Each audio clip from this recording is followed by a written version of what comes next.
Thermodynamic process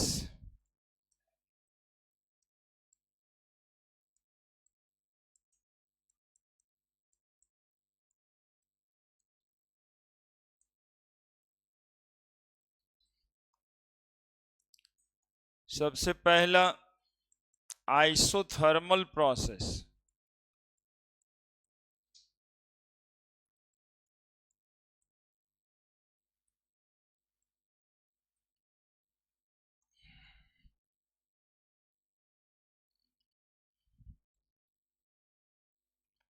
isothermal process देखो, iso का मतलब होता है सेम, पहले देख लो तब लिखना।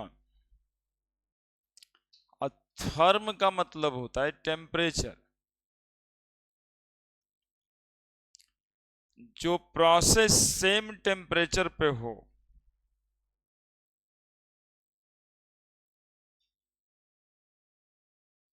यानी जो प्रोसेस होने के दरमियान टेम्परेचर में बदलाव न हो, उसको कहते हैं आइसोथर्मिक process.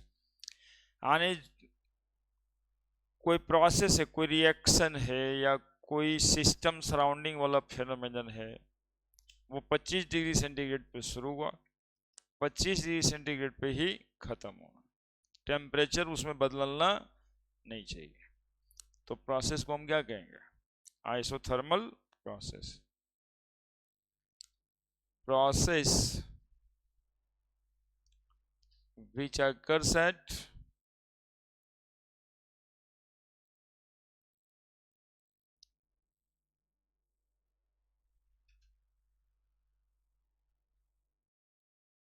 same temperature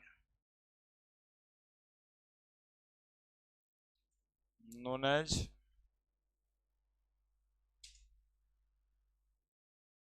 isothermal process. इस प्रोसेस के लिए डेल्टा टी बराबर होता है 0, है ना। डेल्टा टी बोलेंगे चेंज इन टेम्परेचर को। तो जब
बड़ा समस्या है।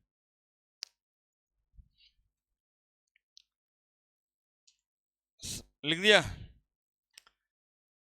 अब प्रोसेस भी चेकर सेट सेम टेम्परेचर, मतलब समझ गया 25 डिग्री सेंटीग्रेड पे कोई प्रोसेस हो रहा है, 25 डिग्री पे खत्म भी हो जाए, बीच में टेम्परेचर का कोई बदलाव नहीं हो, तो प्रोसेस को हम क्या कहेंगे? आइसोथर्मल प्रोसेस कहेंगे।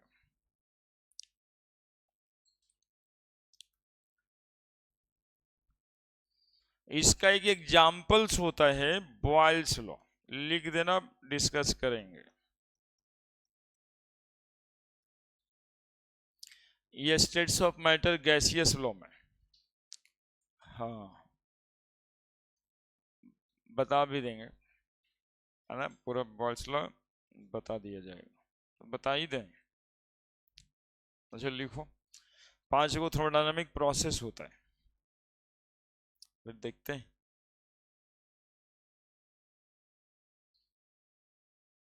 ठीक है, दूसरा isobaric process.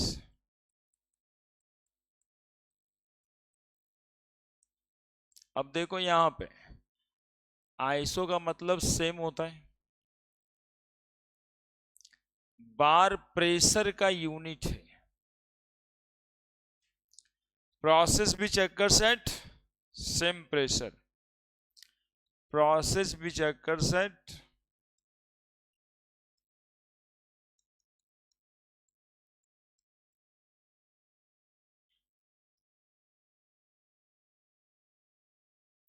Same pressure,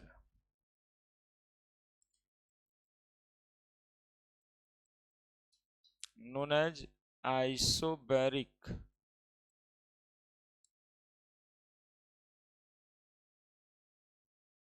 process. Delta P बराबर 0, चेंज इन प्रेशर 0 हो जाए।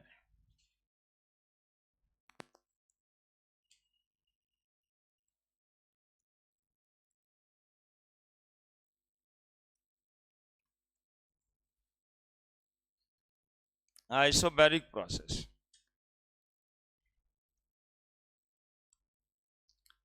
तीसरा isochoric process.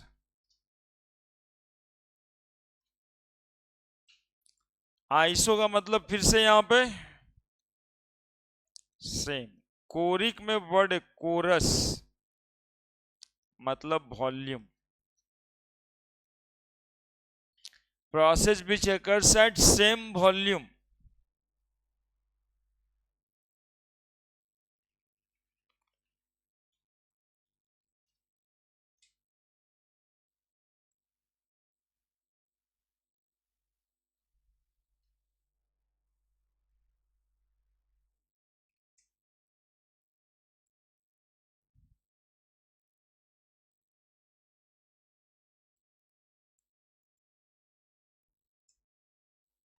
known as isocoric process, delta V is equal to 0, delta V change in pressure and change in volume।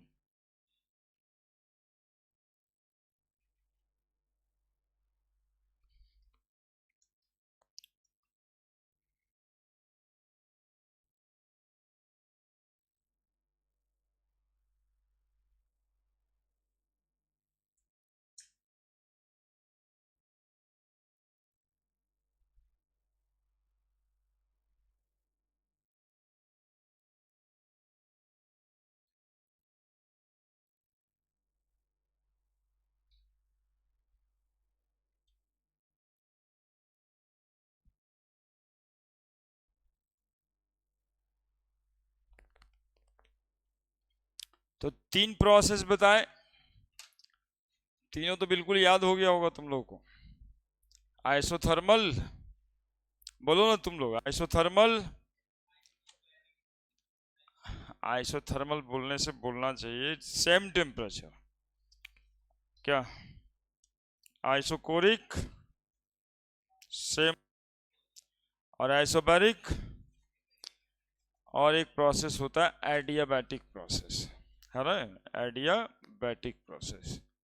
चौथा, बढ़ जाना है?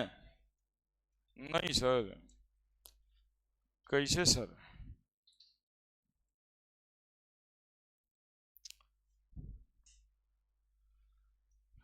अब ना हुआ बात, एसी वेसी भी चला दिया जाए? नहीं।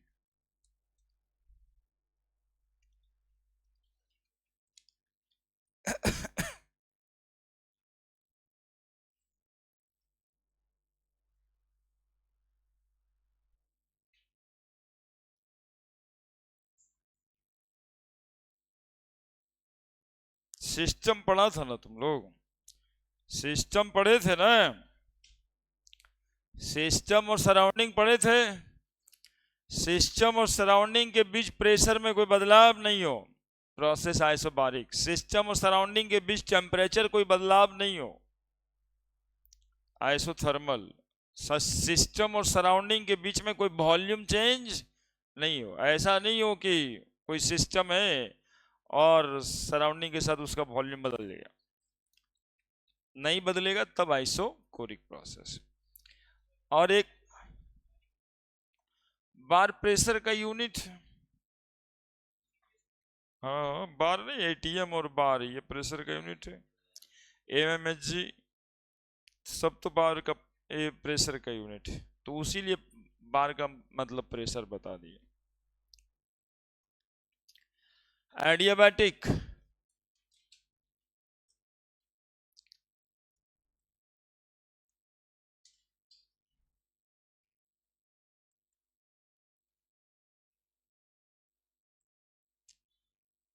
Thermodynamic process,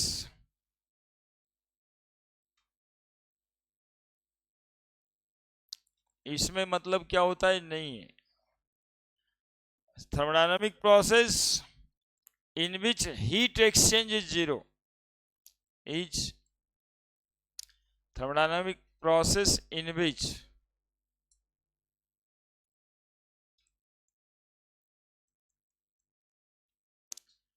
exchange of heat does not take place. Exchange of heat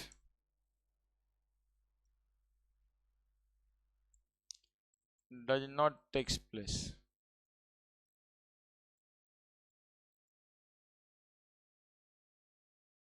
Known as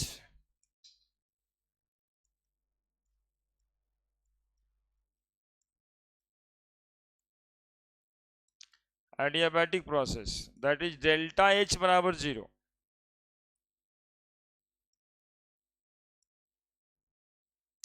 that is delta H बराबर 0।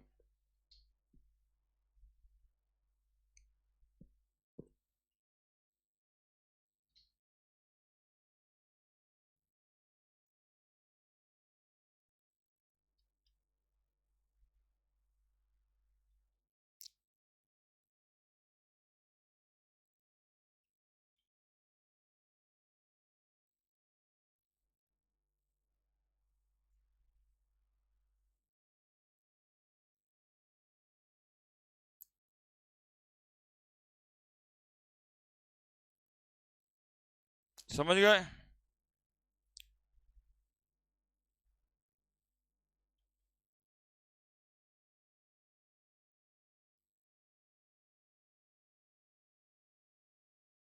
यहाँ पे थोड़ा गैसियस लॉ पढ़ लो।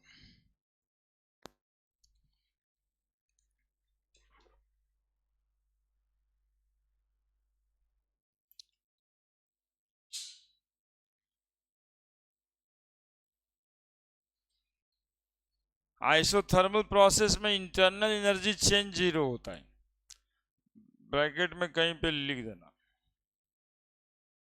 इन आइसोथर्मल प्रोसेस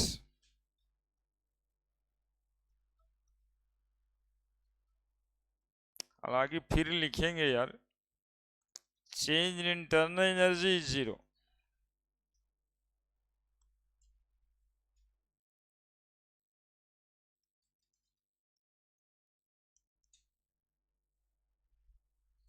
इसको डेल्टा यू बोलते हैं,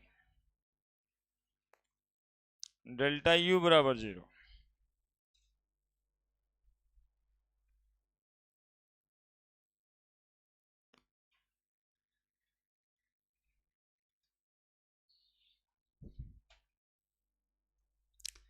ये पॉइंट पे अलग से था, ये क्वेश्चन तुम लोग को पूछा जाता है, आगे भी बताएंगे, लेकिन आगे जो बताएंगे उसमें तुम लोग भूलेगा, यहां पर जब लिख देंगे तो तुमको याद रहेगा, इसलिए लिख दिए, है ना। चूंकि अभी इंटरनल एनर्जी बताना बाकी है, ठीक है। तो ये था सम टर्म्स, और इसी सम टर्म्स में अब थोड़ा सा गैसियस लॉ पढ़ लेते हैं।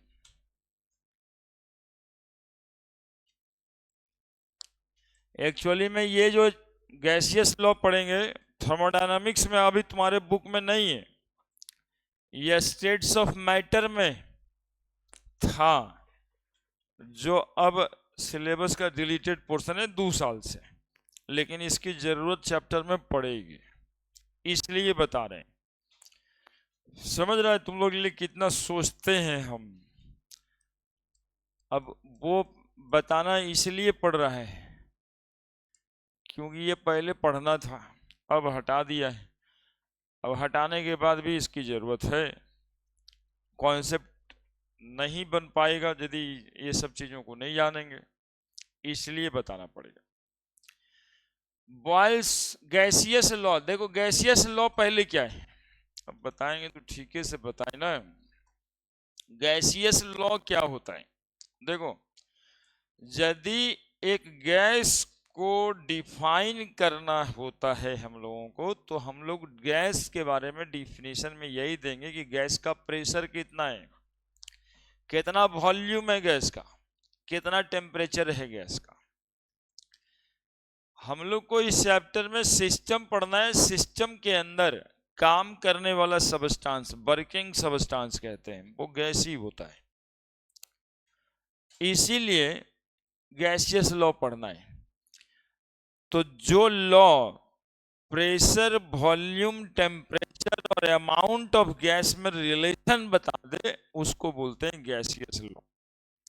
यहाँ पे 4 लॉ पढ़ना है, एक लॉ नहीं, एक पढ़ना है बॉयल्स लॉ, एक पढ़ना है चार्ल्स लॉ, एक पढ़ना है गे-लुजैक्स लॉ, और तब बताना है एवोगाड्रो लॉ, तब जाके 5वां में होता है आइडियल गैस इक्वेशन, है ना। तो ये 5 बातें यहाँ पे जानना है।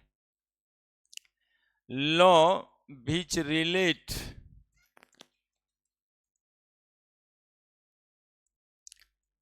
pressure,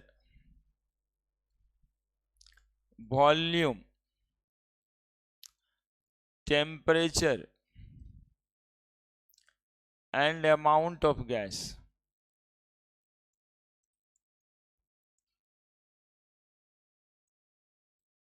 known as gaseous law।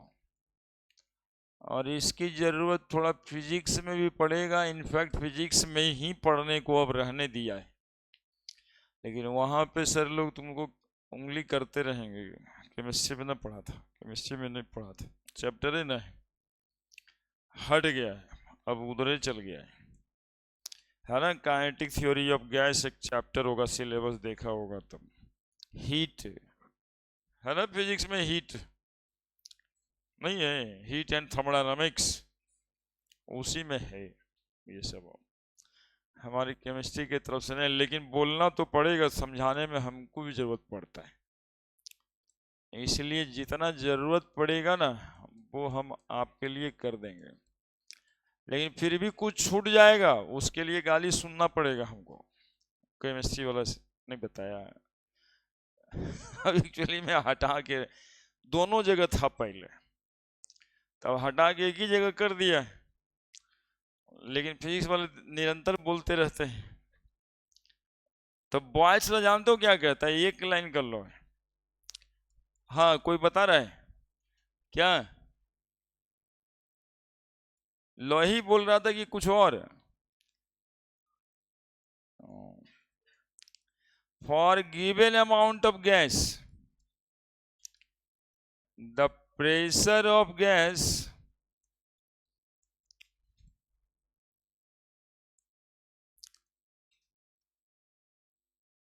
the volume of gas is inversely proportional to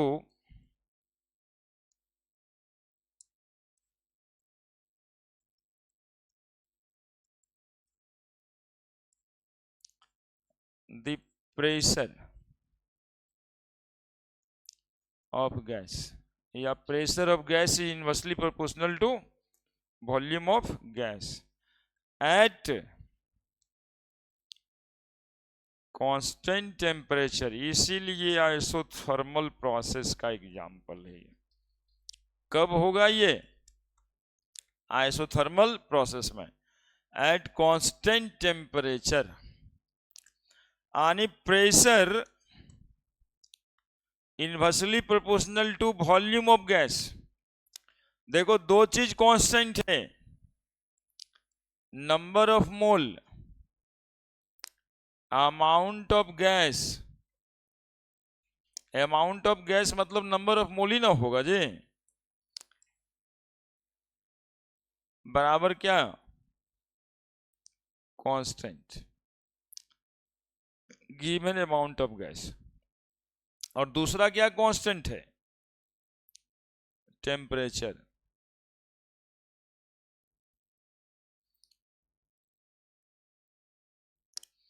देखो थोड़ा समझने का कोशिश करो, 4 गो टर्म है यहां पे, प्रेशर, वॉल्यूम, टेम्परेचर, अमाउंट। दो ठो इनवर्सली प्रोपोर्शनल में ले लिए और 2 term constant.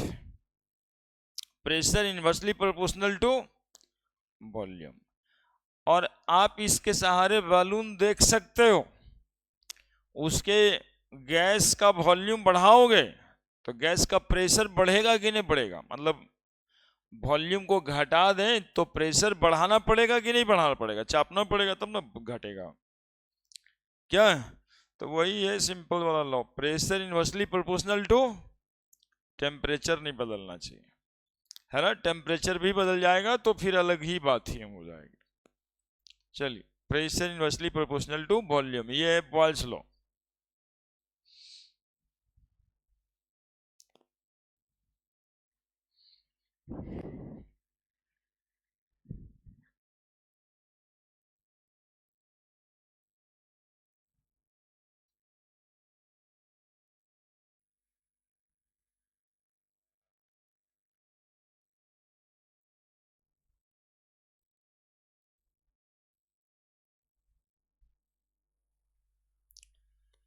Pressure inversely proportional to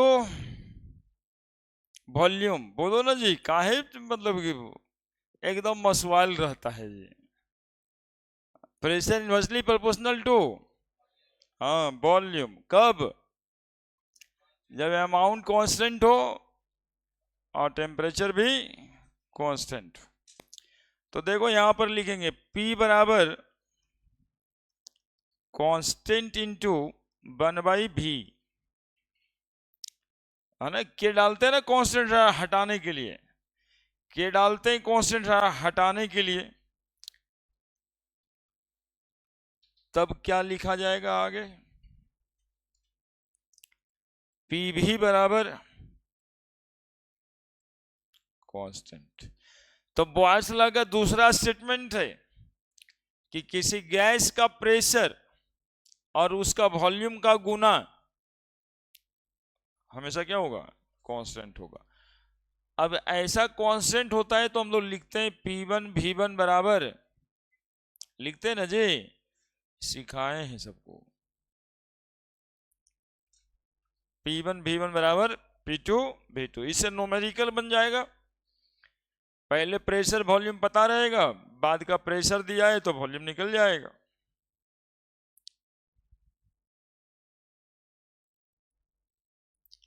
For a given amount of gas,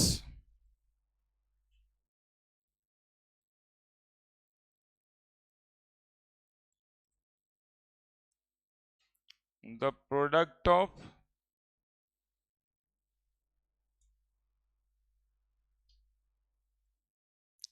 pressure and volume is remain constant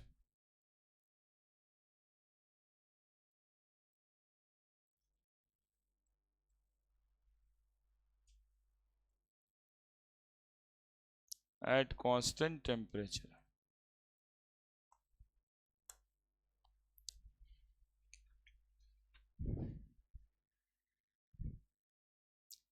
Boyle's law is the example of isothermal process. समझ आ गया? समझ आया ना? समझ आया ना कि प्रेशर बढ़ाते हैं वॉल्यूम चेंज होता है, लेकिन जब टेम्परेचर को हम क्या रखते हैं, कांस्टेंट। नहीं तो टेम्परेचर को बढ़ा देंगे तो गैस का वॉल्यूम बढ़ने लगेगा। अमाउंट को समझो, ये फेनोमेनन करते समय ऐसा नहीं होना चाहिए कि गैसें लीक कर जाए। तो गैस लीक कर जाएगा तो फिर ये प्रेशर और वॉल्यूम का रिलेशन होगा कैसे? तो ये नहीं होना है ना? तो अमाउंट भी कांस्टेंट होना है और साथ साथ में टेम्परेचर भी कांस्टेंट होना है।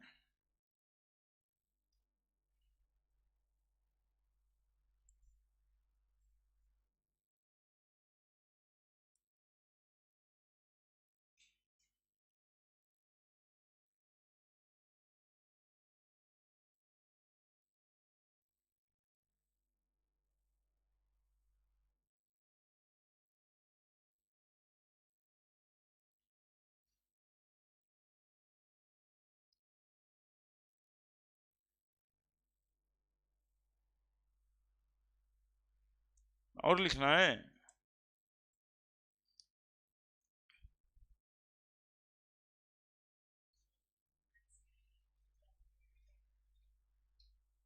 हाइब्रिडाइजेशन पढ़ा रहे, यही।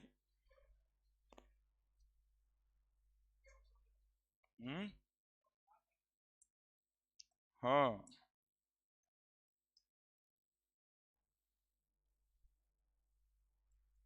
ग्राफ।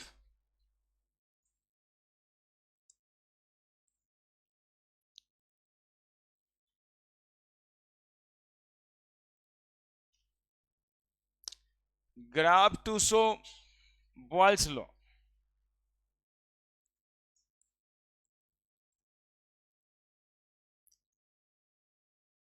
तुम काहे चिंता कर रहे हो उस क्लास का जी? तब क्या हो जाएगा? तुम कैसे आएगा? तुम क्लास जाएगा, स्कूल ना जाता है?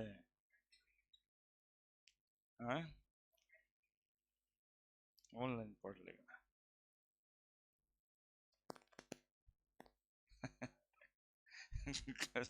बच्चा कैसे मतलब खत्म कैसे करेगा? देख तो बॉन्डिंग कितना बड़ा चैप्टर है, कितना हाइब्रिडाइजेशन पढ़ा रहे।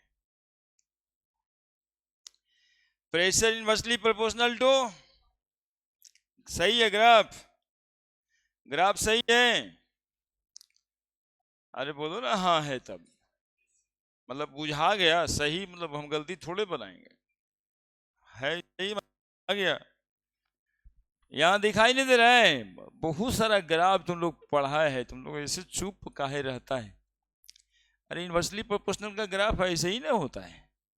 वॉल्यूम कम है तो प्रेशर, और प्रेशर यदि आप कम कर दीजिएगा घटा के तो वॉल्यूम ज्यादा हो जाएगा, यही दिखाना रहता है। Pressure inversely proportional to volume, ऐसा लिखा है ग्राफ। तो ये ग्राफ डायरेक्टली प्रोपोर्शनल है, ये ग्राफ डायरेक्टली प्रोपोर्शनल है। तीसरा graph pressure into volume, pressure पे क्या होगा, कांस्टेंट। पी भी बराबर कांस्टेंट, प्रेशर गुना वॉल्यूम का प्रोडक्ट कांस्टेंट होता है। ये तीनों ग्राफ बॉयल्स लॉ दिखाता है, ये तीनों ग्राफ बॉयल्स लॉ बताता है।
चलिए सवाल लिख दीजिए नीचे, हो गया पॉइंट्स लो।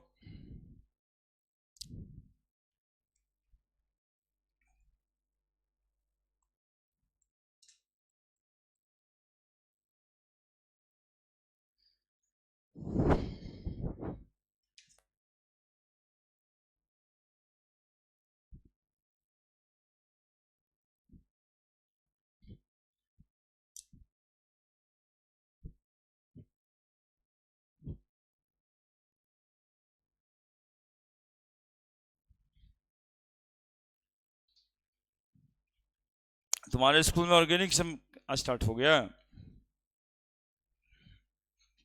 तो हम काहे परेशान है? फरवरी में ना परीक्षा होगा जी।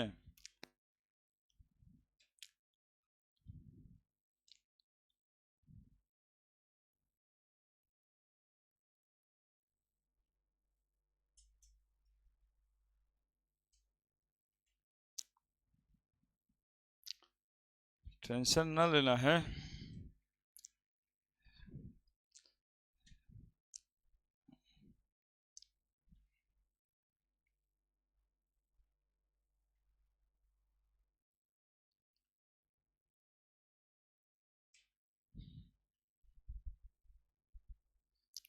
टेंशन लेना है कि सब कुछ पढ़ लेता है ना, सब कुछ पढ़ा देते हैं ना, इस बात के लिए कुछ छूटता है तब टेंशन लेना है, और क्या।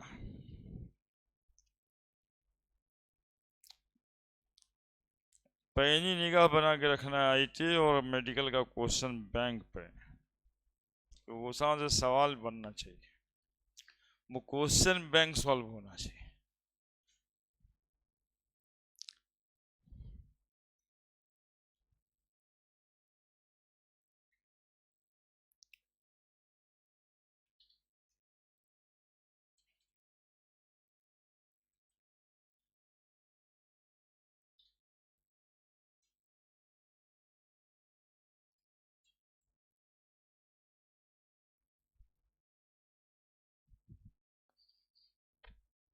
बताओ आंसर। लो देखिए बैठ जाता है कैसे। इस सब जो है ना सोचता है एकदम उतारने के लिए ही पढ़ाई होता है।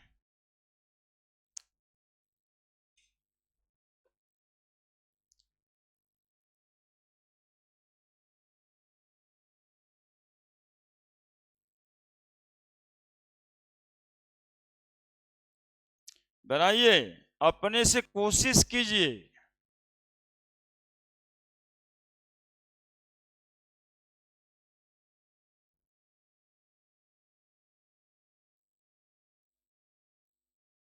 ओए बनाना है तो फिर वो बतियाता कुछ है, कोशिश नहीं करता है। और हम लोग भी इन लोगों को आदत नहीं लगाते, बना देते हैं, उतार लेगा। फायदा होगा इससे, फायदा होगा कि थोड़ा दिमाग लगाए, जहां रुक रहे थे सर बताए तो फिर समझ आ गया, उससे फायदा होता है। प्रेशर और वॉल्यूम है P1 V1 बराबर P2 V2।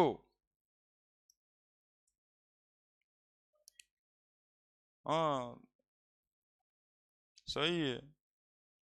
तो पहले प्रेशर कितना था, तो कहेंगे सर 1 बार। वॉल्यूम कितना था 11.2 लीटर। बाद में उसी सिलेंडर का प्रेशर कर दिया 4 बार। टेम्परेचर तो नहीं ना बदला, 298 केल्विन पे था पहले भी बाद में भी है। उस सवाल में क्या रखा हुआ है, तीसरा क्लास के बच्चा बना दे इसको। नहीं 1 बार 11.2 लीटर बराबर P2 हो गया। अब 4 वॉल्यूम नहीं पता है V2, तो V2 बराबर 11.2 बाई 4, 4 दूनी 8, 3 2 2.8 लीटर।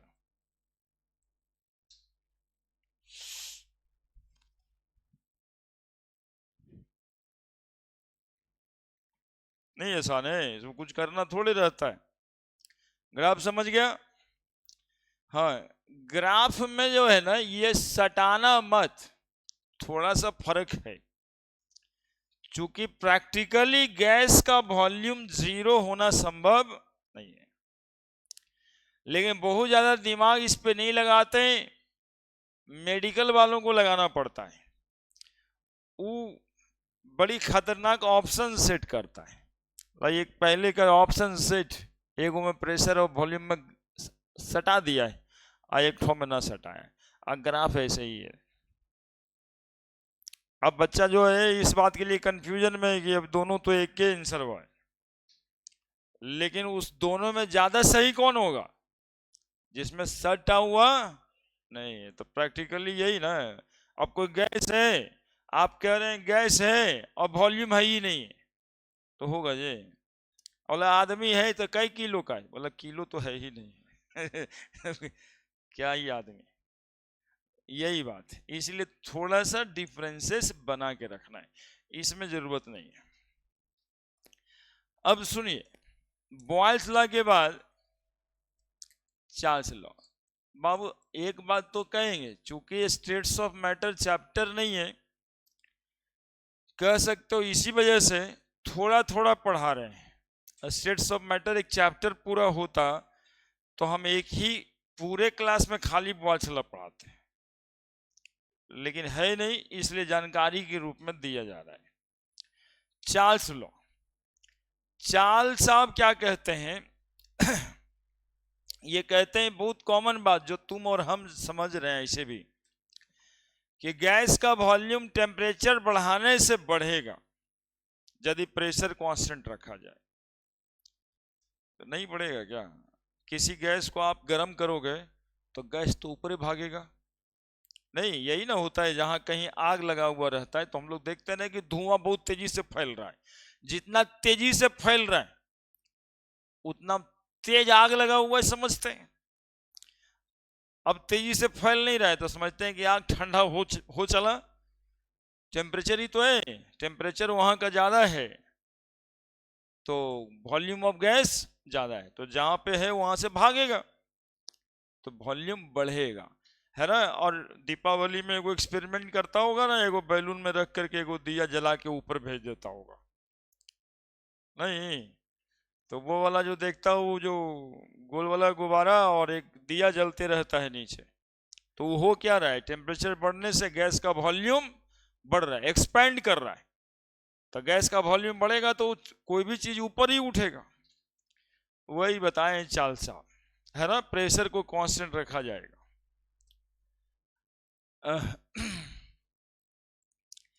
एट गिवन फॉर, कौन सी लिख रहे थे, given mass of gas for given, language language क्या लिखे थे हम यहाँ? गिवन अमाउंट ऑफ गैस, ठीक है, उसी लैंग्वेज में रहे। Given amount of gas, the volume of gas,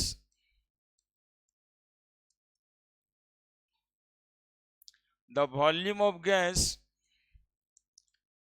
is directly proportional to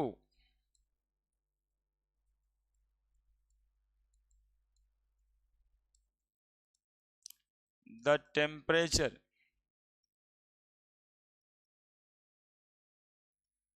of gas at constant pressure।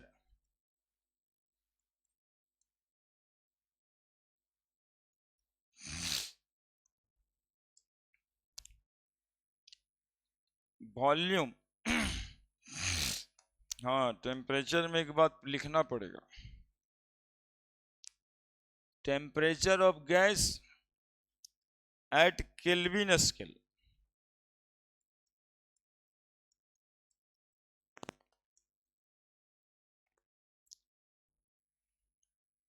at constant pressure, volume is directly proportional to temperature।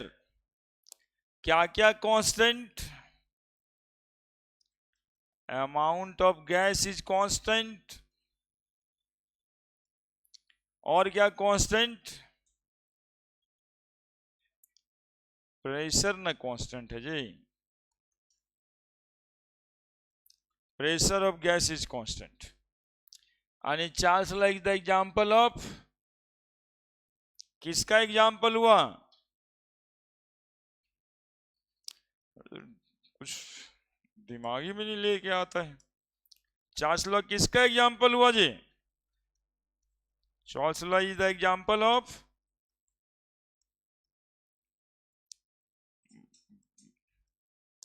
अरे बोलना रे, किसका example है Charles law? Isobaric process, pressure of gas is constant.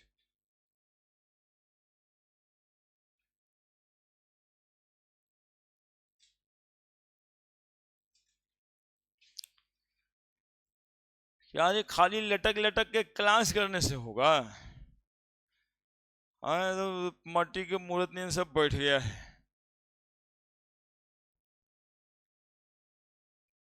कि पढ़ने से होगा? अरे दिमाग लग ही रहा है, खाली फिजिकली जाके बैठ जा रहे हैं। अभी तो लिखा ही थे, जो चीजें कांस्टेंट प्रेशर पे हो उसको क्या कहते हैं? आइसोबैरिक प्रोसेस कहते हैं। तो चार्ल्स ला किसका एग्जाम्पल हुआ? आइसोबारिक प्रोसेस का।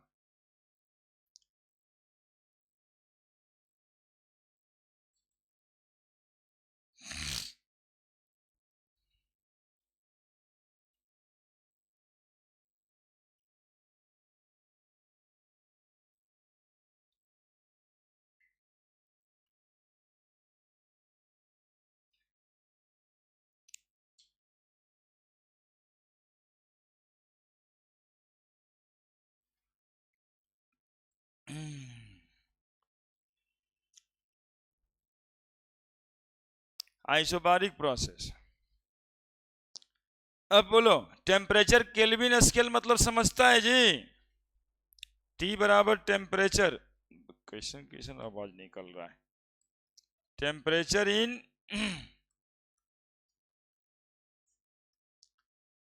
Kelvin scale.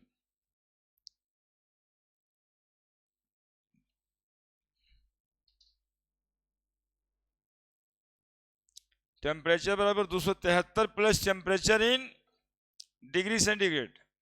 25 डिग्री सेंटीग्रेड में कितना केल्विन? क्या ही हम तो अपना स्तर गिरा करके तुम लोग से सवाल पूछ रहे हैं यार। 25 डिग्री सेंटीग्रेड में कितना केल्विन?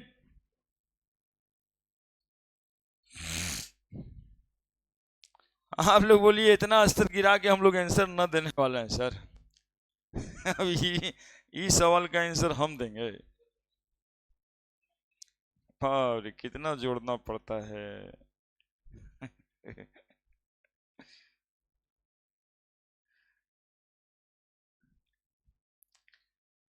कितना आया? कहाँ हैं?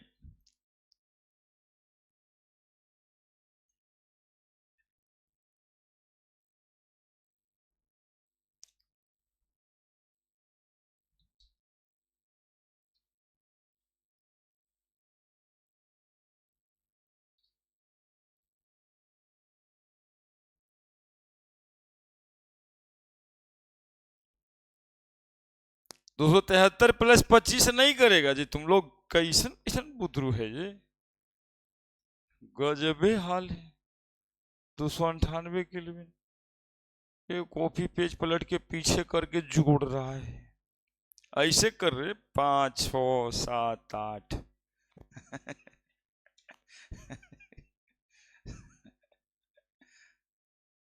गजब। Volume directly proportional to temperature. Temperature किस में? भूल के भी डिग्री सेंटीग्रेड नहीं लगाना है, बहुत अंतर हो जाता है। एक न्यूमेरिकल नहीं बनेगा, बनेगा कि वो 273 गुना गलती हो जाएगा, है ना। टेम्परेचर किस स्केल में लेना है? केल्विन में लेना है। अब देखो, volume directly proportional to temperature, तो वॉल्यूम बराबर constant into temperature, constant into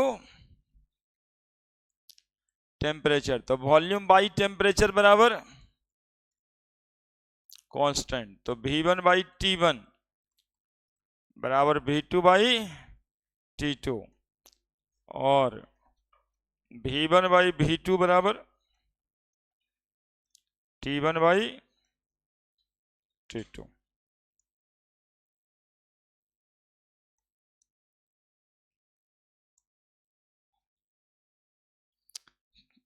कोई समस्या? क्वेश्चन?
बन गया?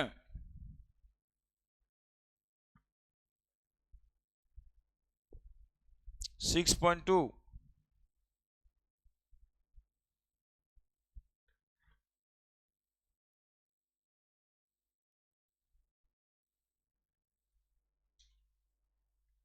कंटिन्यूअस क्लास होने की वजह से सब खाली बैठ के मूर्ति नहीं है उतारा, मट्टी का मूर्त बस पढ़े जा रहे हैं, बुलाए तो आ गए।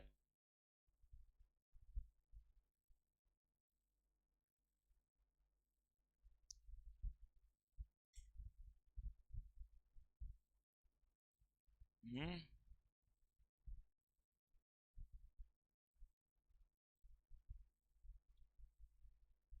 5.1 आ रहा है।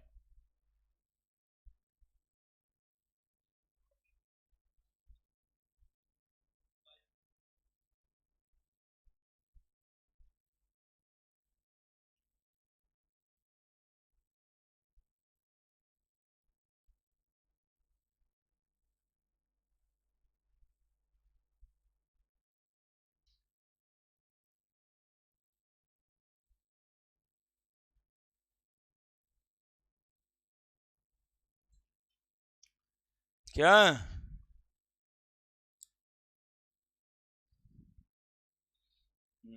तो तुम लोग भी वैसे बैठल रहोगे तो हम आकर के देखो आज ये बैठिए गए, छोड़िए तो अब नहीं बनाइएगा तो क्या ही कर जाएगा। 5.2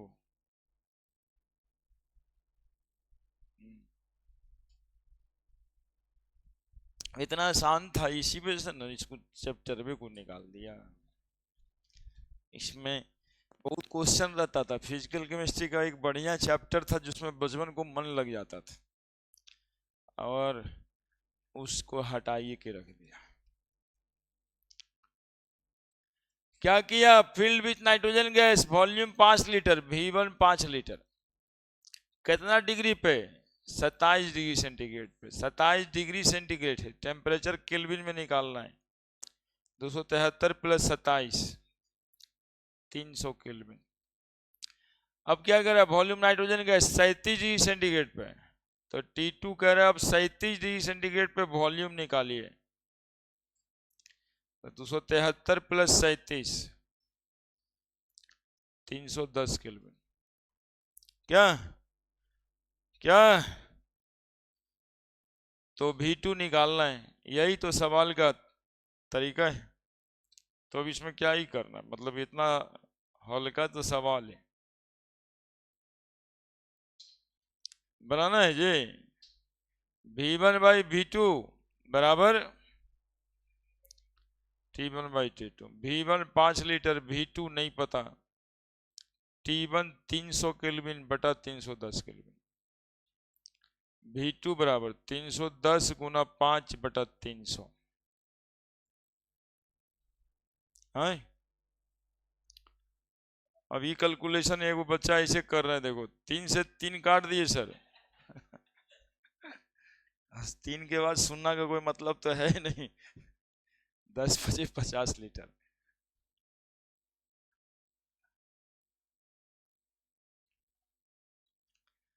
तब यही बतवा है, तो कितना आ रहा है बताओ? 5.1 की 2? 1 ही आ रहा है। हाँ तो ठीक है, 2 लिख सकते हैं। ठीक है, कहाँ कोई समस्या है क्या? ये ICSE बोर्ड में नोमा में पढ़ना है। एक्चुअली में ये ICSE बोर्ड में नोमा में है, इसीलिए वो हटा दिया। CBSE में तो नहीं है, तो इधर फिजिक्स में है ना, थर्मोडायनामिक्स में। तो हीट एंड थर्मोडायनामिक्स, वॉल्यूम और temperature, volume directly proportional to temperature, bracket में केल्विन स्केल लिख देंगे तो डायरेक्टली प्रोपोर्शनल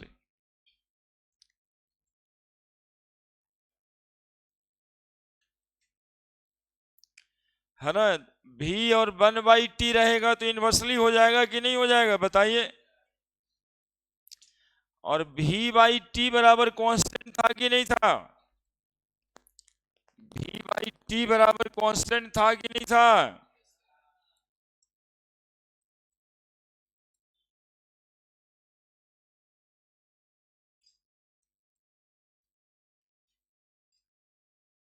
तो ये सब चार्ल्स लॉ ही बताता है।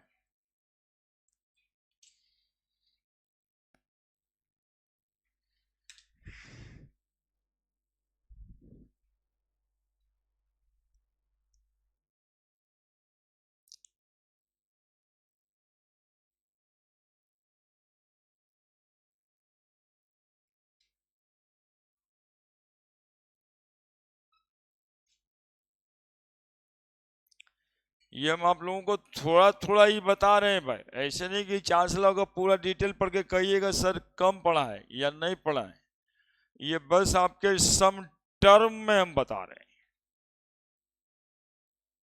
क्योंकि और है। अब यदि ज्यादा पढ़ना है तो यूट्यूब पे वीडियो है, स्टेट्स ऑफ मैटर पूरा चैप्टर ही है, खोज लीजिएगा। कुछ लिखना रहता है उसमें, states of matter at the rate of P Singh chemistry लिख दीजिएगा। 12-15 को वीडियो होगा उसमें, है ना। लेकिन पिछले साल से डिलीट कर दिया है। CBSE बोर्ड में कोरोना के समय से डिलीट है, 5 साल हो गया। 2 साल पहले किताबे से हटा दिया, तो जब किताब से हटा दिया तो कहीं का नहीं रह गया। ऐसे कोरोना में रिड्यूस पोर्शन किया था ना, तो उसी समय से रिड्यूस्ड हो गया। लेकिन ठीक था, रिड्यूस था, लेकिन किताब में था। पिछले साल तो किताबे से हटा दिया। बुतरुआ सब इतना खुश हुआ कि वाह वाह वाह, 2 चैप्टर तो निकल गया। और हम लोग समझते हैं कि इसका जरूरत पड़ेगा इसमें चैप्टर में, तो क्या ही करेंगे हम। गे लुजैक्स लॉ, भाई साहब गे नाम है इनका।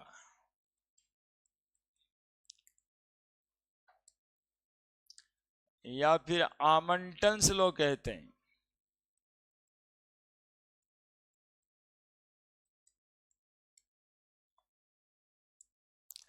गे लुजैक्स लॉ या फिर Amontons law. For given amount of gas,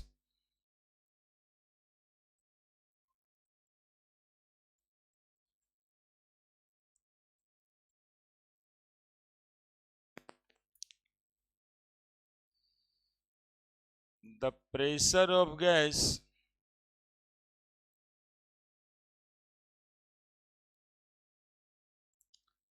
is directly proportional to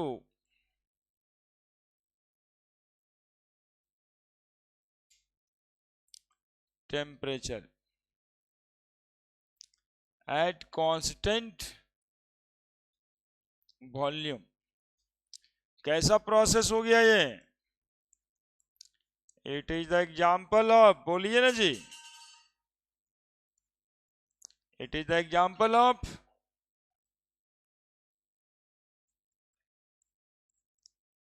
isochoric process. क्या करेंगे? Pressure is directly proportional to temperature. Temperature हमेशा केल्विन में ही इस्तेमाल होगा, है ना। खाली यूनिट है इस वजह से नहीं बाबू, एक कारण है इस वजह से। तो pressure directly proportional to temperature, amount of gas constant होगा और वॉल्यूम भी कांस्टेंट होगा। तो बताओ P बराबर क्या लिखेंगे हम लोग? Constant into T, P by T बराबर कांस्टेंट, तो P1 बाई T1 बराबर P2 बाई, या P1 बाई P2 बराबर T1 बाई T2। अब इसको प्रैक्टिकली समझना है तो रूम ही तो है ना। यहाँ पर 2 बजे से लोग आ रहे हैं और देखिए गर्दन के पीछे पसीना पसीना हो रहा है। ये हो कैसे रहा है? बाहर तो मौसम ठंडा का ही है, यहाँ आते हैं एक्सलेशन करते हैं, CO2 ही तो निकल रहा होगा। रूम का वॉल्यूम कांस्टेंट है, एयर टाइट है, वॉल्यूम तो बढ़ नहीं रहा है। बढ़ रहा है क्या? लेकिन गैस का प्रेशर तो बढ़ रहा है। तो जब प्रेशर बढ़ रहा है तो रूम का टेम्परेचर अपने आप ही बढ़ जा रहा है ना। गैस का प्रेशर बढ़ रहा है तो रूम का टेम्परेचर अपने आप बढ़ जा रहा है, क्योंकि रूम का वॉल्यूम कांस्टेंट। और ये थोड़ा ठीक होने लगेगा जैसे खिड़की खोल देगा।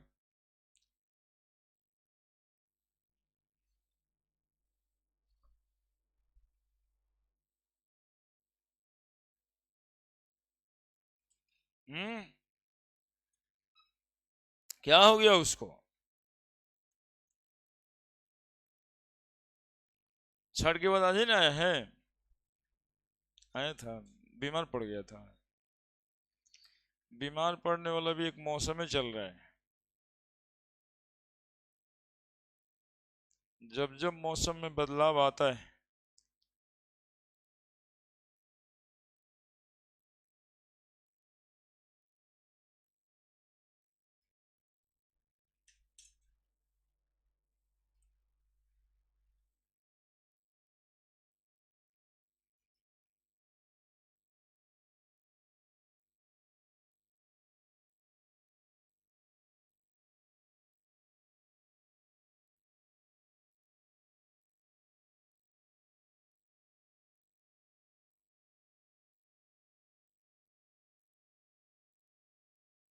बढ़े।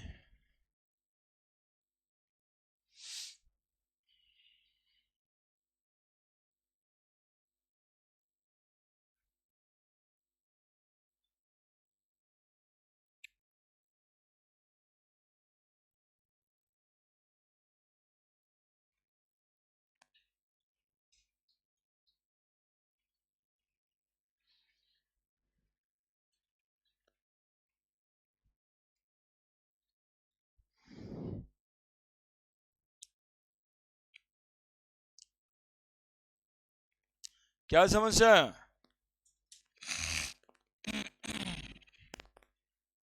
बढ़े। प्रेशर टेम्परेचर का ग्राफ खींचेंगे। लिखाता है graph showing Gay Lussac's pressure directly proportional to temperature.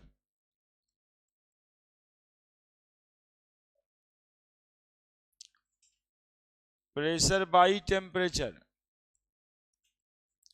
बराबर कांस्टेंट।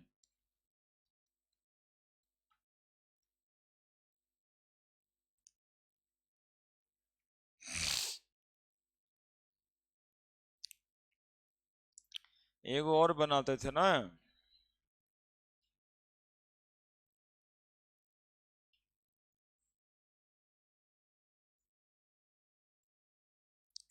प्रेशर 1/T दे देता है, इसलिए थोड़ा दिमाग खुला रखना चाहिए।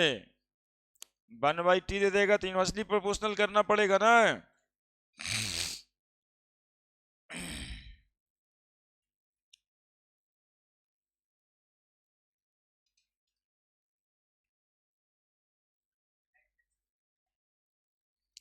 कुछ रख लो, टेम्परेचर या प्रेशर, कोई दोनों में से रख लोगे, कोई दिक्कत नहीं है।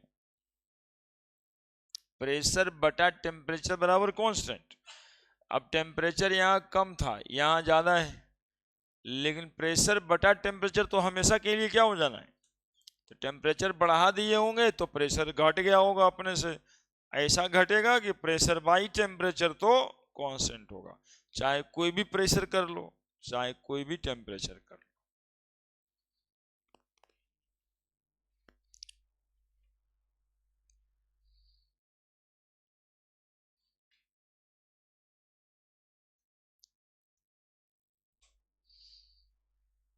खोल दो खिड़की यार, गला फंस रहा है एकदम से, गर्मी तो लगी रहा, पूरा पसीना पसीना दे दे। तुम लोग नीचे रह जाता है, पूरा सांस ऊपर उठता होगा, वॉल्यूम ऑफ गैस पूरा बाटला चाटला सब यहीं पे लग गया है, टेम्परेचर बढ़ गया है।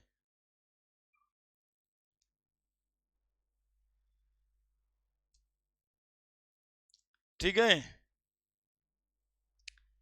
तो अब रुको, उधर देखना है। एवोगाड्रो लॉ, बहुत बात है यार अभी। एवोगाड्रो लॉ ये कहते हैं,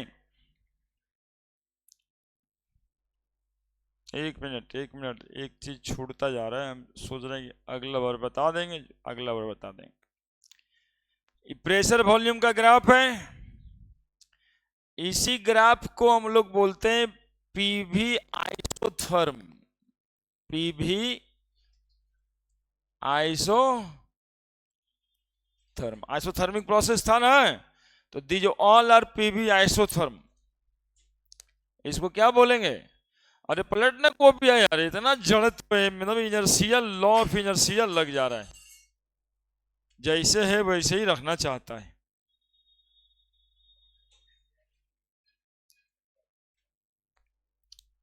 पीवी आइसोथर्म, इसको क्या बोलेंगे उसी तरीके से, VT आइसोबार, इसको बोलेंगे VT आइसोबार। ठीक है, और इसको क्या बोलेंगे? PT आइसोकोर, मतलब प्रेशर टेम्परेचर के बीच ग्राफ खिंचाया है कांस्टेंट वॉल्यूम पे, PT आइसोकोर। अब बोलेंगे सर इतना सिंपल था ये टॉपिक, तो इसमें आईटी का सवाल नहीं आता था। तो ऐसा नहीं था, खूब आता था, इस सवाल में दम होता था।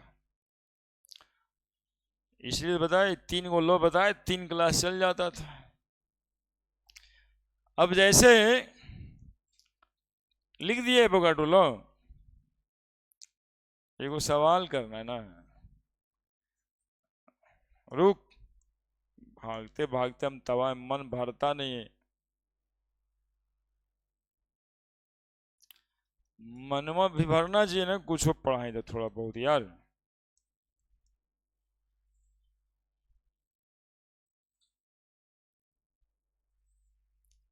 तीन गो ग्राफ बना दी, ये T1 टेम्परेचर पे बनाए, ये T2 टेम्परेचर पे बनाए, ये T3 टेम्परेचर पे बनाए। और आईआईटी मेडिकल का सवाल होता था कि टेम्परेचर अरेंज करिए, कौन बड़ा है कौन छोटा है, T3 greater than T2 greater than T1 कि T1 greater than T2 greater than T3। ये हो गया ना मजेदार सवाल, है ना। ग्राफ तो बना दिए, प्रेशर वॉल्यूम का ग्राफ, आइसोथर्म था ना, तो T1 टेम्परेचर पे प्रेशर वॉल्यूम का ये वाला ग्राफ खिंचाया, तो टेम्परेचर बदले तो ग्राफ बदलेगा ना, तो T2 टेम्परेचर पे ये वाला ग्राफ खिंचाया, T3 टेम्परेचर पे ये वाला ग्राफ खिंचाया। तो बताना है कि कौन सा टेम्परेचर ज्यादा है और कौन सा टेम्परेचर कम है। कैसे बता दिए, हमको बता दीजिए, हम भी इतना जल्दी कह दें। तो देखो करना क्या रहता है, इधर से एक कांस्टेंट बना देना है अपने से।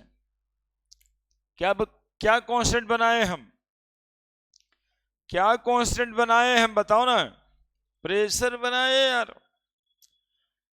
तो यहां पे ये वॉल्यूम आ रहा है, T1 टेम्परेचर पे वॉल्यूम क्या हो गया, T2 टेम्परेचर पे वॉल्यूम क्या हो गया, और T3 टेम्परेचर पे वॉल्यूम ये वाला क्या हो गया। कौन ज्यादा है, कौन ज्यादा वॉल्यूम है, V3 ज्यादा वॉल्यूम है। तो बताओ टेम्परेचर और वॉल्यूम का क्या रिलेशन है, डायरेक्टली यानी जहां पे वॉल्यूम ज्यादा है वहीं पे टेम्परेचर ज्यादा होगा, यानी T3 is greater than T2 is greater than. ये सब वाला सवाल आईआईटी मेडिकल में आता था। ये अब तीनों लॉ पढ़ लिए, अब ये बनाइए, समझे। तो सवाल हमेशा अपने फोरम में रहता है, और ये आप लोग को दिखा देने के बाद भी ज्यादा भारी नहीं है, लेकिन जब आप ऐसा क्वेश्चन ही एक भी नहीं करते, कोई काम का नहीं होता। इसलिए आप समझ रहे हैं, यहां तक पहुंचे हैं, कहीं और पहुंचने के लिए ये छोटा सा पड़ाव है।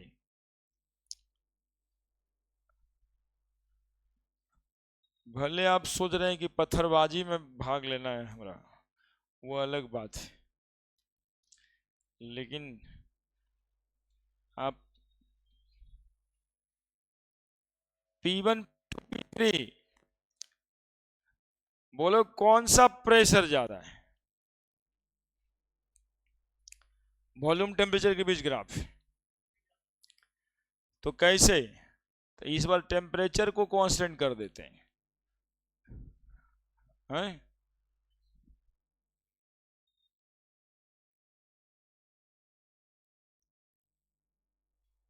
Volume directly proportional to temperature था ना केल्विन स्केल में। तो ये V1 V1 ये V1, ये V2 P2 पे, ये V3। तो ज्यादा वॉल्यूम कम प्रेशर, यानी P3 कम है और P1 ज्यादा है, P1 greater than P2 greater than P3।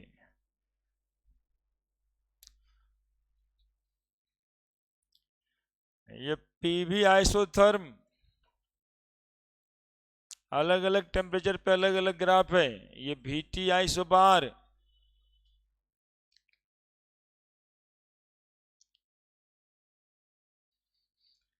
क्या हो रहा है यार, अरे समझो ना इसके अंदर कितना मैकेनिज्म चल रहा है।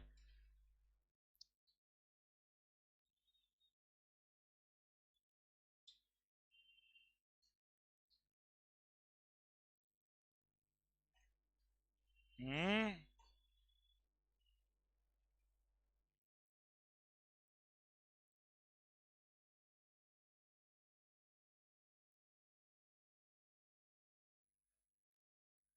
ये 7:50-53 हो गया, ये घड़ी शुरू हो गया है क्या?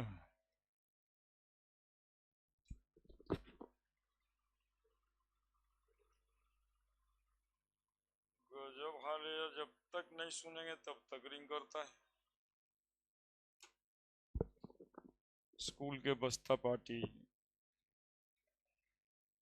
काहे? कांस्टेंट क्या किए? तुम गड़बड़ाया क्या? इससे क्या दिक्कत हो रहा है? V1 कम है तो प्रेशर ज्यादा होना है, वॉल्यूम कम होगा। प्रेशर ज्यादा है क्या?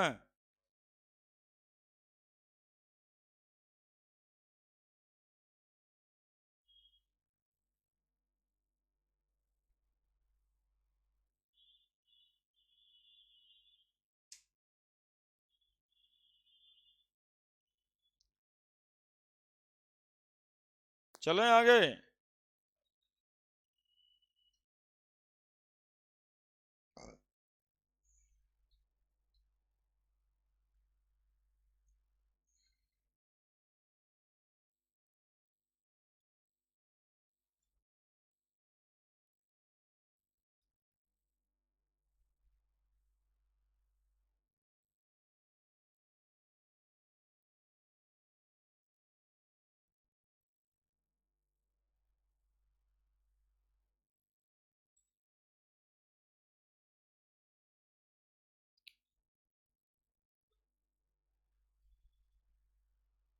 क्या सोच रहा है, इसी खड़ा रखेंगे 10 मिनट हो जाएगा? और जितना पढ़ाना है पढ़ेबे करना पड़ेगा ना हमको।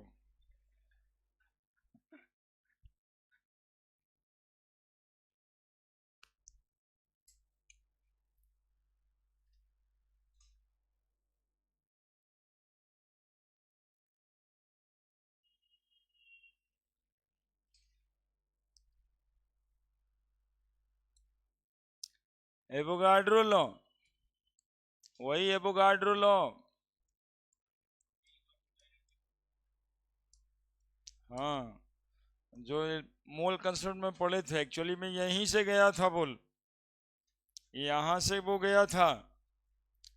For given amount of gas, for given amount of gas नहीं होगा यहाँ पे, for given amount of gas नहीं होगा। काहे? देखो लिख दिया सब, काहे नहीं होगा? क्योंकि एवोगाड्रो साहब अमाउंट ऑफ गैस को ही रिलेट किए वॉल्यूम से, तो कैसे होगा अमाउंट ऑफ गैस, है ना? तो क्या लिखेंगे, है ना? आप लोग को 3 बार रटते रटते आदत पड़ गया है, इसलिए उसको लिख के काटेंगे, ऐसे ना बोलते बोलते यही बतवा फिर बोलिएगा। Eight constant temperature and pressure, at constant temperature and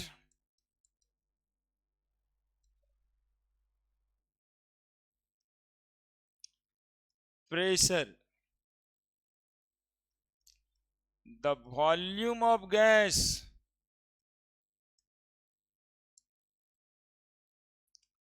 is directly proportional to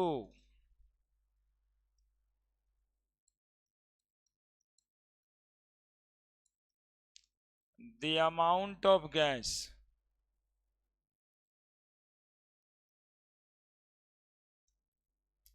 यदि टेम्परेचर और प्रेशर कांस्टेंट है तो volume of gas is directly proportional to number of mole of gas at T बराबर कांस्टेंट, पी बराबर constant, volume बराबर constant into n, volume by number of mole बराबर constant,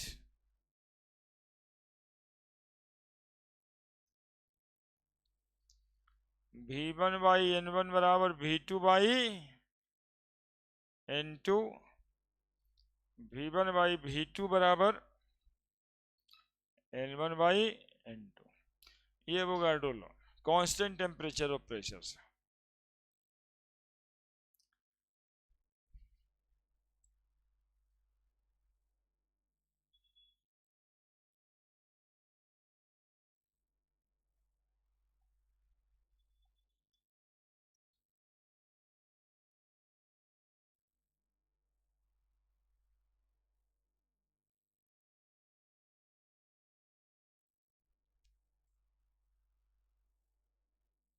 volume is directly proportional to number of mole. अब ये तीनों चारों law बना लगा करके गैसियस लॉ बनाना होता है। अब अगले दिन बताएंगे। अरे वाह, कितना जल्दी कॉपी मोड़ा जाता है।